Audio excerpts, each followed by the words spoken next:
Շնորհակալություն, սիրելի ժողովուրդ, շնորհակալություն, որ այստեղ եք, եկել եք այս հանդիպման, բայց ես իմ ելույթը կսկսեմ մեկ հարցից։ Ինչ է ձեր կարծիքով, ինչն է ամենից հզոր ուսուցիչը յուրաքանչյուր մարդու համար։ Ենթադրենք։ Սեփական փորձը առաջերտին։ Շատ ճիշտ է։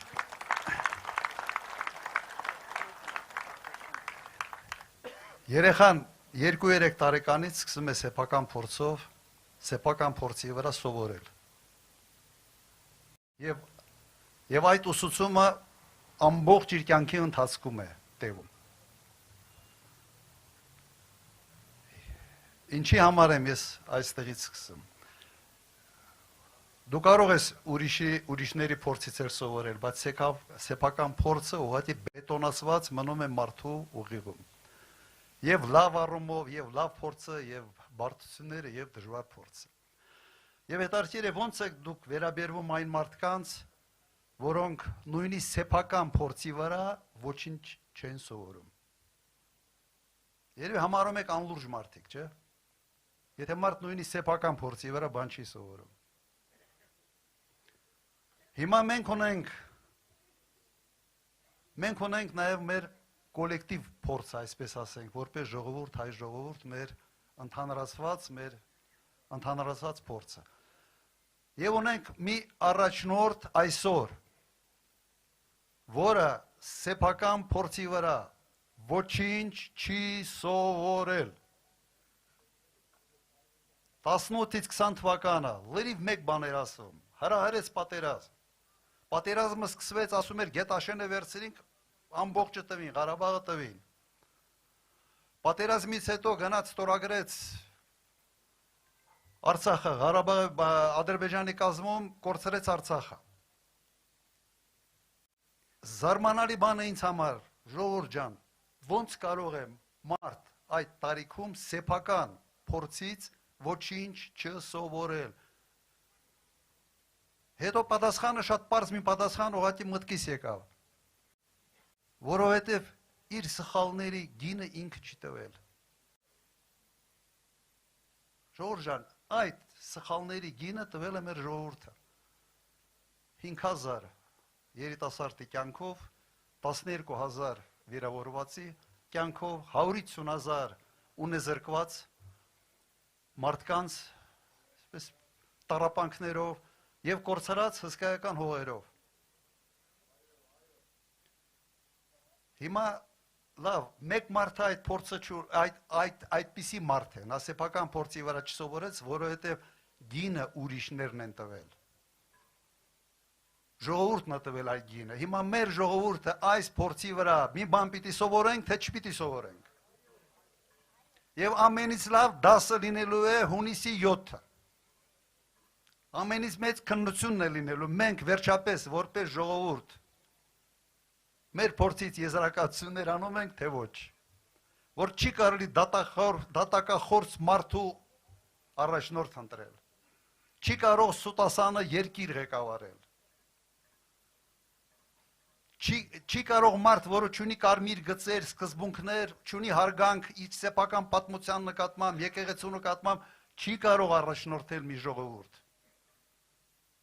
Որտև ինք այդ ժողովուրդը դարձնելու է իրեն նման, ինք չի հանդուրժում մեր ժողովրդի մոտ սկզբունքային մարդկանց, որտև սկզբունքային մարդը իր առջև կանգնած միշտ հուշում է երել, որ ինքը անսկզբունքային, չեմ էլ ուզում որակումներ, քիչ մնաց թե այլ կարգի արտահայտություններ անեմ, բայց դուք հասկացաք, որ սկզբունքային, պարկեշտ, կարմիր գծեր ունեցող, սկզբունքներ ունեցող մարդը, այս մարդու համար ոնց որ ցուլի համար կարմիր բան լինի, կարմիր փալազ լինի։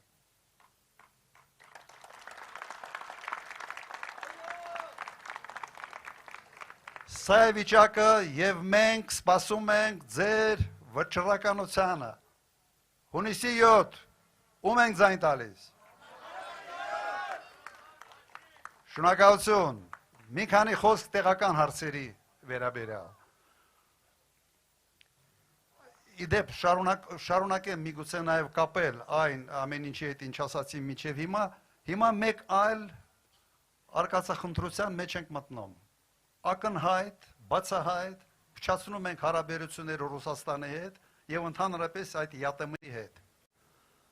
Հիմա ամեն մեկը նայեք ձեր շրջապատում, թե քանի հոգի են իրենց ընտանիքի բարեկեցությունը ապահովում Ռուսաստանի հետ հարաբերությունների շնորհիվ։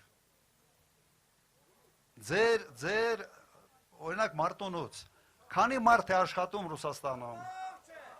Շատ, ճիշտ է։ Հիմա ինչ հետևանքներ եք ունենալու դուք, ինչ հետևանք է լինելու ձեզ համար, եթե այդ հարաբերությունները փչացնեն եւ վերջապես համբերությունը, ասենց համբերության բաժակը լցնի եւ Ռուսաստանը ունի կտրուկ որոշումներ։ Ինչ եք անելու։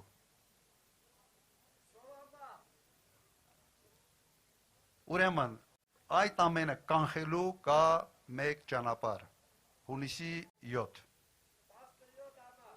Նայեք, որովհետև սա իսկապես Ռուսաստանը մեծ երկիր է, շատ համբերատար, բայց մի գիծ կա, այդ գիծը որ անցնում են, այլևս չի ներում։ Եվ օրինակները բազմաթիվ են։ Ուրեմն մեր քաղաքականությունը, իմ մոտեցումը, դաշինքի մոտեցումը հետևյալն է։ Մի սրի արհեստականորեն հարաբերությունները հզոր պետությունների հետ, աշխարհաքաղաքական կենտրոնների հետ, մի խցկվի դրանց հակասությունների մեջ, ջարդվելու ես, բան չշայելու, ժողովուրդն է ջարդվելու եւ եւս որ երրորդ անգամ ժողովուրդը գինն է տալու առաջնորդի սխալների համար։ Ես տեսնում եմ այս խնդիրը եւ տեսնում եմ, որ ժամանակ շատ չունենք այս հարցին ստապ մոտենալու համար։ Ուրեմն, ժողովուրդ ջան,